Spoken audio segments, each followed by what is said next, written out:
नमस्कार। चलिए आज एक सफर पर निकलते हैं। एक ऐसा सफर जो हमें हजारों साल पीछे ले जाएगा। हम ये देखने वाले हैं कि भारत की प्राचीन मंदिर वास्तुकला कैसे एक छोटे से पूजा स्थल से शुरू होकर धीरे धीरे विशाल और भव्य रूप लेती गई। ये एक कमाल की कहानी है जो पत्थरों में गढ़ी गई है। जरा इस मंदिर की कारीगरी को देखिए। ऐसा लगता है मानो किसी ने एक पूरे पहाड़ को ही तराश दिया हो। ये सिर्फ इमारतें नहीं हैं, ये तो भक्ति, कला और इंजीनियरिंग के जीते जागते महाकाव्य हैं। लेकिन मन में ये सवाल उठता है कि आखिर इसकी शुरुआत हुई कैसे?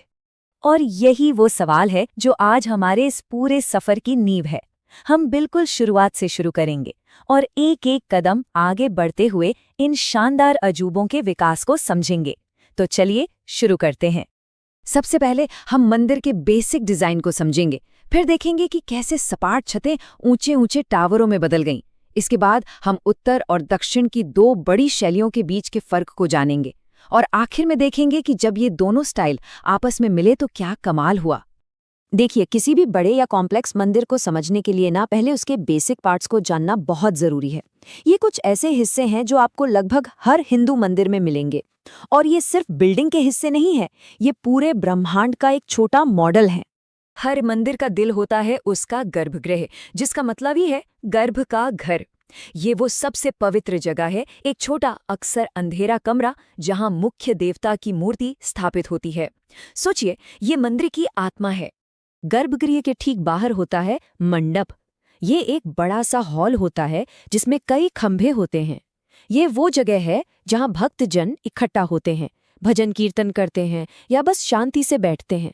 मतलब ये मंदिर का एक तरह से कम्युनिटी हॉल है। और फिर आता है मंदिर का वो हिस्सा जो दूर से ही नजर आ जाता है, शिखर या विमान। ये गर्भगृह के ठीक ऊपर बना ऊंचा टावर होता है जो पवित्र मेरु पर्वत का प्रतीक है। और यहीं से हमें उत्तर और दक्षिण की शैलियों में पहला और सबसे बड़ा फर्क दिखना शुरू हो जाता है। तो चलिए अब जरा टाइम में पीछे चलते हैं, गुप्त काल में। यहीं से हमें मंदिर बनाने की कला के शुरुआती सबूत मिलते हैं और इसका विकास 5 साफ साफ स्टेज में हुआ। कहानी एक बहुत ही सिंपल सपाट छत वाले कमरे से शुरू हुई थी। जैसा कि हम देख सकते हैं, ये एक धीरे धीरे हुआ बदलाव था। पहला स्टेज एक सिंपल चौकोर कमरा जिसकी छत सपाट थी। दूसरे स्टेज में मंदिर को एक ऊंचे प्लेटफॉर्म पर बनाया गया और उसके चारों तरफ एक परिक्रमा करने का रास्ता यानी प्रदक्षिणा पथ जोड़ा गया। असली गेम चेंजर था तीसरा स्टेज, जब पहली बार हमें शिखर यानी टावर देखने को मिले। और यहीं पर पंचायतन स्टाइल भी आया, जिसमें एक मुख्य मंदिर के चारों कोनों पर 4 छोटे मंदिर होते हैं। बाद के स्टेज में बस इन्हीं डिजाइन्स में थोड़े बहुत बदलाव हुए, जैसे मंदिर आयताकार या गोल भी बनने लगे। और यहाँ हम इस बदलाव को अपनी आंखों से देख सकते हैं। बाईं तरफ है सांची का मंदिर नंबर 17, बिल्कुल सपाट छत वाला, पहले स्टेज का परफेक्ट एग्जाम्पल। और अब इसकी तुलना दाईं तरफ देवगढ़ के दशावतार मंदिर से कीजिए। यहाँ साफ साफ एक शुरुआती घुमावदार शिखर दिख रहा है। ये एक बहुत बड़ा आर्किटेक्चरल लीप था। अब जैसे जैसे समय बीता, भारत में मंदिर बनाने के 2 बिल्कुल अलग अलग और बड़े स्टाइल विकसित हुए। उत्तर भारत में नागर शैली और दक्षिण भारत में द्रविड़ शैली। यूं तो दोनों की बुनियाद एक ही थी, पर उनका रूप रंग और बनावट एकदम अलग थे। तो चलिए इन दोनों के बीच के फर्क को समझते हैं। नागर स्टाइल में टावर घुमावदार होता है जिसे शिखर कहते हैं। वहीं द्रविड़ स्टाइल में ये सीढ़ीदार पिरामिड जैसा होता है जिसे विमान कहा जाता है। नागर मंदिरों के आसपास कोई खास बाउंड्री वॉल या बड़ा गेटवे नहीं होता, जबकि द्रविड़ मंदिर ऊंची दीवारों से घिरे होते हैं और उनमें बहुत बड़े बड़े एंट्री गेट्स यानी गोपुरम होते हैं। एक और बड़ी बात, द्रविड़ मंदिरों में एक बड़ा सा पानी का टैंक होना जरूरी होता है, जो नागर स्टाइल में आमतौर पर नहीं मिलता। और ये तस्वीरें इस फर्क को कितना साफ दिखाती हैं। बाईं ओर देखिए लिंगराज मंदिर का वो घुमावदार कर्वी शिखर, और दाईं ओर बृहदेश्वर मंदिर का विशाल सीढ़ीदार विमान और उसके चारों तरफ की वो ऊंची दीवारें। अंतर एकदम साफ है ना? अच्छा, अब नागा स्टाइल भी ऐसा नहीं था कि पूरे उत्तर भारत में एक जैसा ही हो। अलग अलग इलाकों में वहां की स्थानीय परंपराओं के हिसाब से इसके कई सब स्टाइल बन गए। चलिए उनमें से कुछ पर एक फटाफट नजर डालते हैं। ओडिशा में मंदिरों के अंदर का हिस्सा बिल्कुल सादा होता था, लेकिन बाहर की दीवारों पर जबरदस्त नक्काशी होती थी।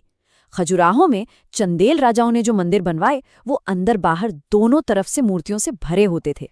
और फिर गुजरात और राजस्थान में सोलंकी स्टाइल आया, जहां दीवारों पर तो कम लेकिन तोरण यानी गेटवे पर खूबसूरत नक्काशी होती थी।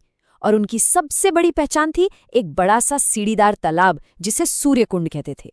ये है मोढेरा का सूर्य मंदिर, और यहाँ सोलंकी स्टाइल की वो सबसे खास पहचान, सूर्यकुंड एकदम साफ दिख रही है। ये सिर्फ पानी का तालाब नहीं था, बल्कि मंदिर के आर्किटेक्चर और पूजा पाठ का एक बहुत जरूरी हिस्सा था। चलिए अब देश के दक्षिणी हिस्से की ओर चलते हैं। द्रविड़ स्टाइल का विकास पल्लव राजाओं के समय में शुरू हुआ, और इसकी कहानी भी चट्टानों को काटकर बनाए गए शुरुआती मंदिरों से शुरू होकर बाद में बने विशाल स्ट्रक्चरल मंदिरों तक जाती है। इसकी शुरुआत हुई महेंद्र वर्मन के बनवाए सिंपल रॉक कट मंडपों से। फिर नरसिंह वर्मन के दौर में एक ही चट्टान से पूरे के पूरे मंदिर तराशे गए, जिन्हें रथ कहते हैं। राज सिंह के समय में पहली बार अलग से पत्थर जोड़कर मंदिर बनाए गए, और आखिर में चोल वंश के समय में द्रविड़ वास्तुकला अपने चरम पर पहुंच गई। ये महाबलीपुरम के मशहूर पंच रथ हैं। सोचिए, ये मंदिर ईंट पत्थर जोड़कर नहीं बनाए गए, बल्कि एक ही विशाल चट्टान को ऊपर से नीचे तक तराश कर निकाले गए हैं। ये द्रविड़ स्टाइल के विकास का एक बहुत जरूरी मोड़ था, गुफाओं से निकलकर एक पूरी इमारत की शक्ल लेने की तरफ एक बड़ा कदम। लेकिन कहानी अभी खत्म नहीं हुई है। भारत के कुछ हिस्सों में, खासकर दक्कन के पठार पर, नागर और द्रविड़ शैलियां आपस में मिली, और इस मिलाप से कुछ बहुत ही अनोखे हाइब्रिड स्टाइल पैदा हुए। चलिए देखते हैं ये कैसे हुआ। कर्नाटक में चालुक्य राजाओं ने वेसर स्टाइल बनाया, जिसमें उत्तर का शिखर और दक्षिण की सजावट दोनों को मिला दिया गया। वहीं होयसल राजाओं ने तो आर्किटेक्चर को एक अलग ही लेवल पर पहुंचा दिया। उनके मंदिरों का ग्राउंड प्लान स्टार शेप का होता था, और ये सिर्फ डिजाइन के लिए नहीं था, इससे दीवारों पर नक्काशी के लिए ज्यादा जगह मिल जाती थी, जिससे लाइट और शैडो का एक बेहतरीन खेल बनता था। ये दंबल का दोडुबसप्पा मंदिर है। जरा ध्यान से देखिए, इसका टावर तो उत्तर के शिखर जैसा है, लेकिन उसकी जो परतदार बनावट और नक्काशी है वो दक्षिण के द्रविड़ स्टाइल जैसी है। ये वेसर स्टाइल का एक शानदार उदाहरण है, जहां दो महान परंपराएं एक होकर कुछ नया बनाती हैं। तो एक छोटी सी सपाट छत वाली कोठरी से लेकर हम्पी जैसे विशाल मंदिर शहरों तक, भारतीय मंदिरों का ये सफर क्रिएटिविटी, भक्ति और कमाल की इंजीनियरिंग की एक अविश्वसनीय कहानी है। ये सिर्फ पत्थर की इमारतें नहीं हैं, ये एक पूरी सभ्यता की सोच, उसकी आस्था और उसकी कहानियों का सबूत है। तो आखिर में एक सवाल, इन पत्थरों ने हजारों सालों से अपनी कहानी सुनाई है। ये हमें सोचने पे मजबूर करता है कि हम आज जो कुछ भी बना रहे हैं वो आने वाली पीढ़ियों को हमारी क्या कहानी सुनाएगा। इसी सवाल के साथ आज के लिए बस इतना ही।